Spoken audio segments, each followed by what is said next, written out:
Hey everybody, this is Dr. Maples. We're going to keep going on our cultural sociology lecture series. Now, in our last lecture, we talked about this idea of material and non-material culture. Material culture is all these things that we can touch. Non-material culture, however, is all the ideas that we have attached to these things. And sometimes it includes ideas that aren't really attached to physical culture at all, things that we can touch. Instead, it's thinking about principles or what's normal or what's expected of us. Now, when we split non-material culture up, because it's a big idea and we want to split up big ideas, non-material culture can really be found to overlap with basically four categories. So we can think that there's four types of non-material culture. Now, those four major categories would be communication, values, sanctions, and norms. I got norms and sanctions backwards there. Now, I would say four major categories because as a cultural sociologist, they would probably explore lots of smaller categories and even break these ideas down. But it's an intro sociology class. We'll save that for a cultural sociology lecture for somebody else's class.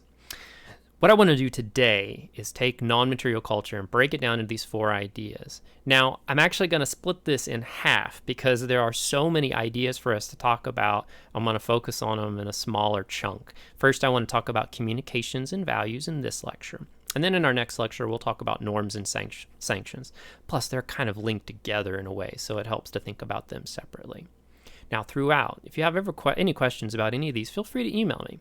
Also, what I want you to do is think about your own cultural experiences. Think about things that relate to the communications, values, norms, and sanctions that I'll talk about. What were some of the things that you experienced as a person growing up?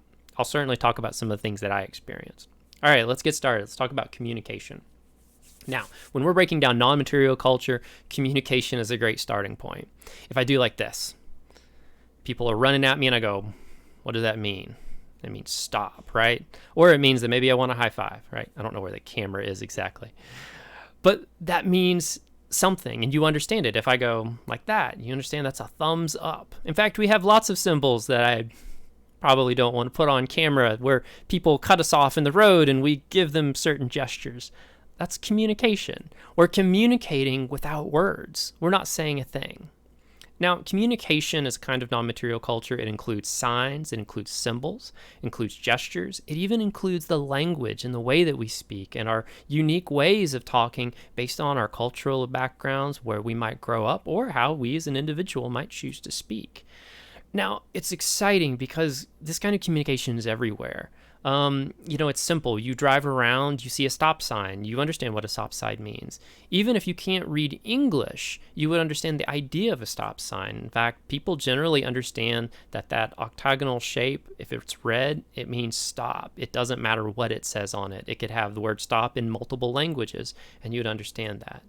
Likewise, we generally understand how to look at menus at restaurants. That's kind of a weird form of communication. We understand how advertisements function. As people who are very familiar with YouTube, you understand how to interact with YouTube and skip ads. That's a kind of form of communication. But there's a really particular kind of communication that you are a pro at, and I want to talk about that for a moment. That comes from your phone. In fact, one of the exciting things about Gen Z, millennials, and to a much less extent, my generation, Gen X, you created your own language. And it's exciting because I don't understand it, much less would my parents have understood it, much less people older than them understand it. The idea LOL has something that's become part of mainstream culture, but I find every semester that my students have created new things that they will text and little phrases, and they mean things that I have no idea. Like, I had no idea that BRB meant be right back. I would see that and I'd be like, what is that?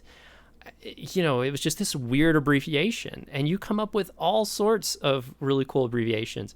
I started seeing GG in some of my daughter's Zoom chats from her class, and I was just like, what does GG mean? She's like, oh, it means great game. And I'm like, were you playing a game? She's like, nah, it's just a way of saying good job. And I'm like, okay, can I use GG when I'm grading people's stuff? And she's like, you probably don't want to chance that. She's very smart for her age. I follow her advice often. With communication, it's exciting because you have all these abbreviations that you text, and other people don't understand them. But it's a special form of communication that you've adapted. It's something, too, that has crossed multiple languages, multiple cultures, all based on an age grouping. Basically, if you're using a phone and you're in a certain age group, you generally know what those things mean. Now, the exciting thing is I think that Gen Xers and the boomers and those before me, we were starting to kind of figure out some of your text abbreviations. So Gen Z, you pulled a really good one, and you switched to the emoticon.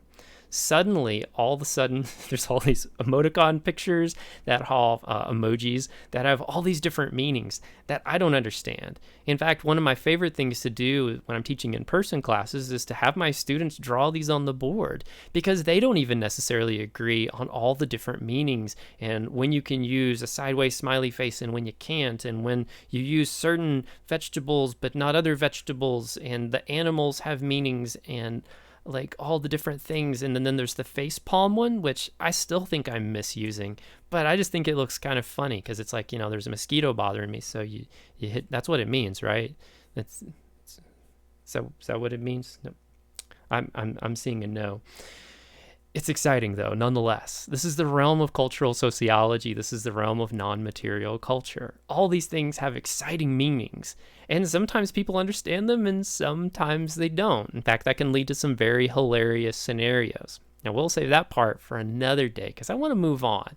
But when we're thinking about communication, it's important because we can think about our language is used as a way to communicate with others, but it's interesting because language can be used as a way to include others and exclude others. So, for example, emojis are a good example of that. If you don't have the network and experience to understand those languages, you're kind of excluded. In fact, I would imagine that there's probably a lot of baby boomers that are a little frustrated that they don't know what all these symbols mean.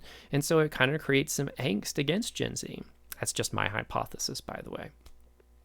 Language is exciting too, because it also can even be something that we use to think about and how you treat other people.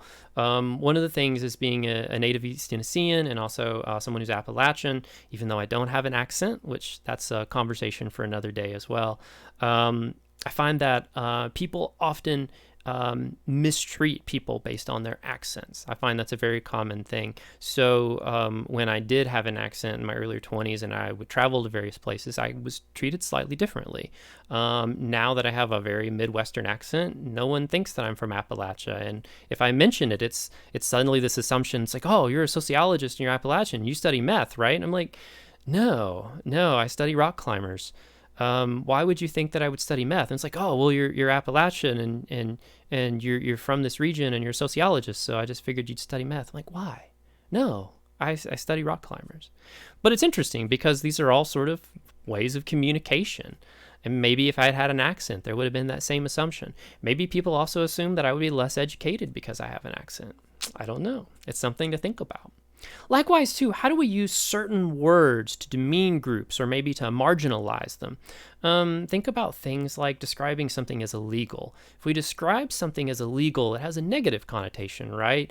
Things that are illegal would be bad or wrong or somehow morally the wrong thing. But what if we pair that with the phrase illegal persons or illegal immigrants? Do you see how suddenly that's language, regardless of your political beliefs? And I'm not looking to engage those at all, but I'm just kind of making a point. If we attach this word to another idea, do you see how it kind of frames how we might think about that?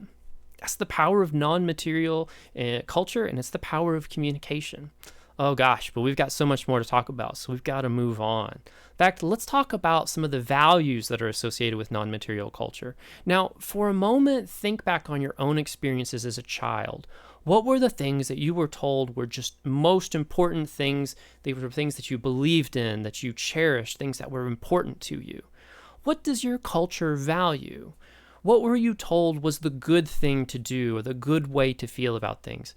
Likewise, how did they describe bad things or bad people? What were the ideas that a bad person would believe in? What were their values? It's amazing because values tell us so much about how we as individuals understand our world. They give us this extraordinary sense of right, of wrong, of what we can and can't do, of what we should and should not do. It's amazing because values become such an important backbone for culture. They give us information too that even as we age and we're exposed to new ideas, we can fall back on our values and say, well, I feel this way about that, and here's why, because I was taught as a child, blah, blah, blah, blah, blah, and this is why I feel that way.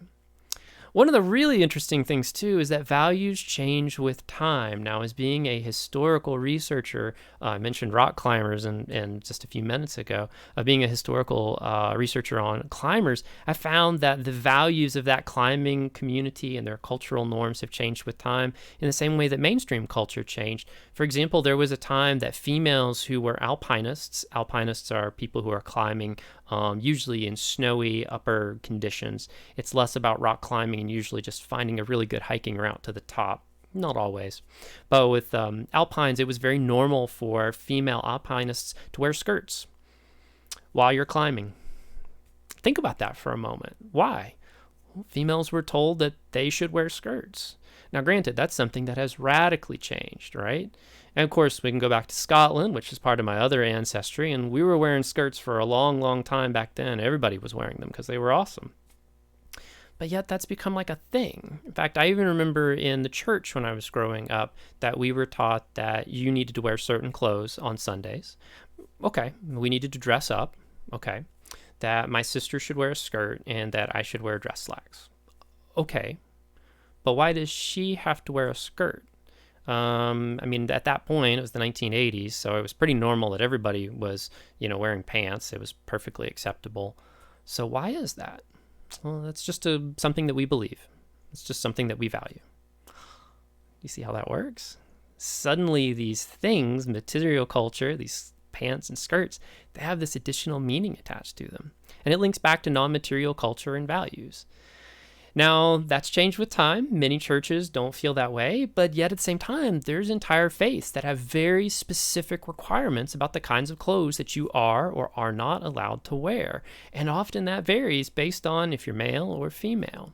This is something that we'll explore in a future lecture when we talk about the idea of sex and gender. But for now, we can see how there's values attached to these ideas of material culture. Let's explore some other values that might pop up.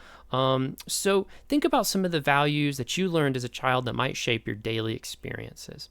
One of the things that I have been taught being raised in the South and being Appalachian is that you hold the door open for people, particularly if they're older than me.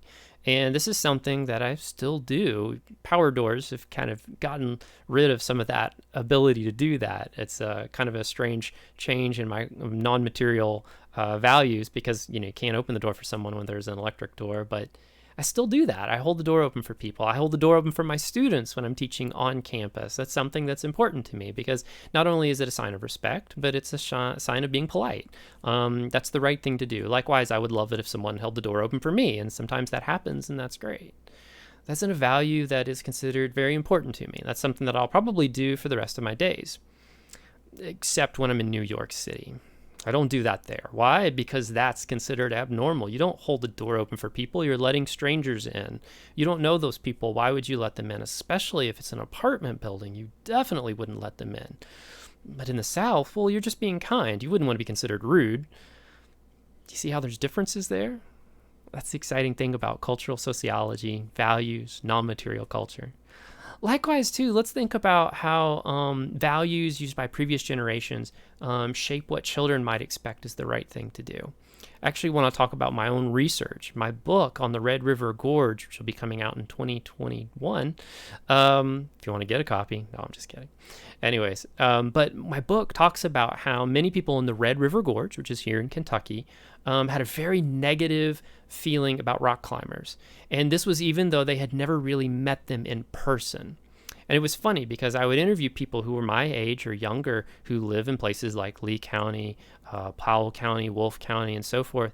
And I would talk to them and I would say, well, tell me about rock climbers. And they'd be like, oh, they can't be trusted. They're dangerous folks. Yeah, they're just here to get drunk all the time. And I'm just like, well, hold on. Drinking while climbing seems really dangerous, don't you think? They're like, oh, yeah, I never thought about that. I'm like, well, have you ever met a rock climber? No, I've never met them, but my grandpa told me that they're really horrible people. He used to interact with them in the 1960s a lot, and he said they're really horrible people. Okay, but you've never met one. No, no, no. But my grandmother, she definitely said that she used to see them partying all the time and that they were hippies and that they were just in the red to cause trouble. But yeah, I've never actually met a climber, but that's how I feel about it because that's what I was told is what we believe as a child. In fact, my book points out at some point that so many of the people that had these negative assumptions about climbers got that information from their grandparents or sometimes parents, depending on their age. And it almost always came from the late 60s to early 70s, a period of time in which a dam was going to be built in the Red River Gorge. And suddenly the Sierra Club, an environmental organization from California, came in to oppose the dam that nearly all local residents supported because it would stop all this flooding that was kind of hurting livestock and people and crops and their houses. Well, this outside group happened to show up the exact same year that rock climbing more or less got started in the Red River Gorge. And so instantaneously, people who were fighting against the dam suddenly were attached to these idea that they were rock climbers, and therefore rock climbers were outsiders, and that they were for destroying, not having the dam, and that they were against the people who lived in that area. And it created an idea that stuck around. The plot twist of this is that the climbers were all pretty much from Lexington, Kentucky, which that's not the red, but it's pretty close. In fact, they were almost all UK faculty, staff, students, and graduate students. But there's this long-standing belief that climbers are bad and dangerous people. Incidentally, too, in all my years of research, I've encountered exactly 2 rock climbers that were actually drinking while they were climbing, and it definitely wasn't hard drinking, because that's just stupid. In fact, you don't even see them using drugs while they climb, because again, that would be stupid. Incidentally, if you're ever interested in rock climbing, EKU has a great gym on campus. Feel free to go check that out. Anyways, it's exciting because we can think about how values do all sorts of really extraordinary things in thinking about how we think about other people, about how we experience our world, what we think is important, and what we think is not important. Values fall very clearly into the realm of culture, which falls very clearly into that realm of the sociological imagination. I got to stop there. I got to take a break. I'm too excited talking about culture. Here's what we'll do is we're going to stop with communication and values. And then in our next lecture, we're going to pick up talking about some other forms of non-material culture. So if you got questions, if you got concerns, if you have anything, feel free to email me. I'm here to help you and make sure that you get through this semester. All right. Otherwise, we'll see you at the next lecture. Take care.